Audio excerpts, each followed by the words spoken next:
Hello friends, आपका स्वागत है अल्फ़ाबेट क्लासेस में। और आज हम देख रहे हैं क्लास 10 से chapter number first, chemical reaction and equation. Chemical reaction क्या होता है, केमिकल इक्वेशन क्या होता है। और इससे पहले क्लासेज में हम देख चुके हैं, जैसे हमारा 7th 8th क्लासेज में हम पढ़ लेते हैं कि फ़िज़िकल चेंजेस क्या होते हैं और केमिकल चेंजेस क्या होते हैं। तो आगे हम इसमें देखेंगे कि जो चेंजेस होते हैं वो किस तरह के हो सकते हैं, फ़िज़िकल होंगे या केमिकल होंगे, वो किस तरह के पॉसिबल हो सकते हैं। तो जैसे कि हम चेंजेस की बात करें तो फर्स्ट हमारा इसमें गिवन है milk is left at the room temperature during summer, कि अगर हम दूध को खुला छोड़ दें, खुला मीन्स आप समर डेज़ में अगर इसको छोड़ देते हैं तो टेम्परेचर की वजह से दूध क्या हो जाता है, शोर टेस्ट का हो जाता है या खट्टा हो जाता है। उसके बाद हम बात करें कि अगर आयरन तवा पेन नेल को अगर हम ह्यूमिड एटमॉस्फेयर में रख देते हैं तो उसके अंदर कोरोजन अपने को देखने को मिलता है, मतलब जंग लगा हुआ हमको मिलता है। ग्रेप्स को अगर फर्मेंटेड होने के बाद में, नॉर्मली आपने देखा होगा कि अल्कोहल जो होता है इस तरह के सब्सटेंस को फर्मेंटेड करने के बाद में तैयार की जाती है, तो ग्रेप्स से हम अल्कोहल प्रोड्यूस कर सकते हैं, या कहने का मतलब वो एकदम गल जाता है।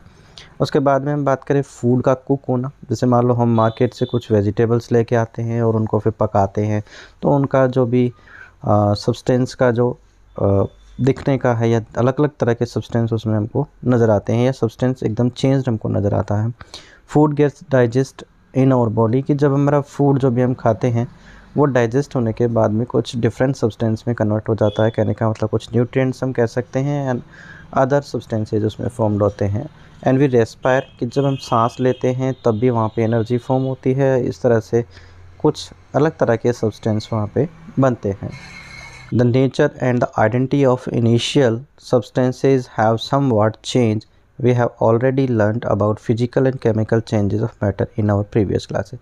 तो कहने का मतलब हम प्रीवियस क्लासेस में ये सब चीज़ें समझ चुके हैं कि जो भी फिजिकल चेंजेज हैं वो क्या होते हैं, केमिकल चेंजेज हैं वो क्या होते हैं, तो ये हम समझ चुके हैं। कहने का मतलब इनमें हमको क्या देखने को मिलता है कि आइडेंटिटी ऑफ इनिशियल सब्सटेंस आपका चेंज हो जाता है। तो इस तरह का कोई भी चेंज हो, या तो फिजिकल चेंज होगा या केमिकल चेंज होगा। और यहाँ पर जो हम बात करने वाले हैं केमिकल रिएक्शंस की, तो उसमें हमको जो भी सब्सटेंस चेंज होंगे उनमें केमिकल प्रॉपर्टीज़ के बारे में देखना होगा। केमिकल चेंजेस की बात करें तो किस तरह के चेंजेस हो सकते हैं, जैसे कि हमने यहाँ पर एक एक्टिविटी है उसको हम देख सकते हैं।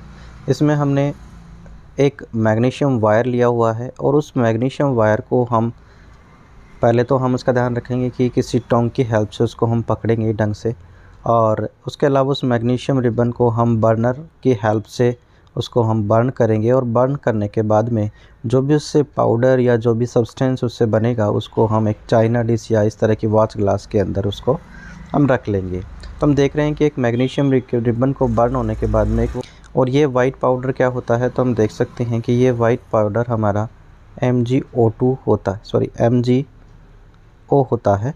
कहने का मतलब मैग्नीशियम ऑक्साइड यहाँ पर फॉर्म होता है। तो जब हमने मैग्नीशियम को बर्न किया तो वो दूसरे सब्सटेंस MgO में कन्वर्ट हो जाता है। मीन्स यहाँ पर Mg हमारा O2 के साथ में रिएक्ट कर लेता है, ऑक्सीजन के साथ में रिएक्ट कर लेता है जब वो बर्न होता है। तो हमने देखा कि कुछ सब्सटेंस हमने लिया था और उनके अंदर कुछ चेंजेज हुए, तो यहाँ पे केमिकल प्रॉपर्टीज़ में उसके हमको चेंज देखने को मिलता है। आगे हम और कंटिन्यू करेंगे इसके बारे में।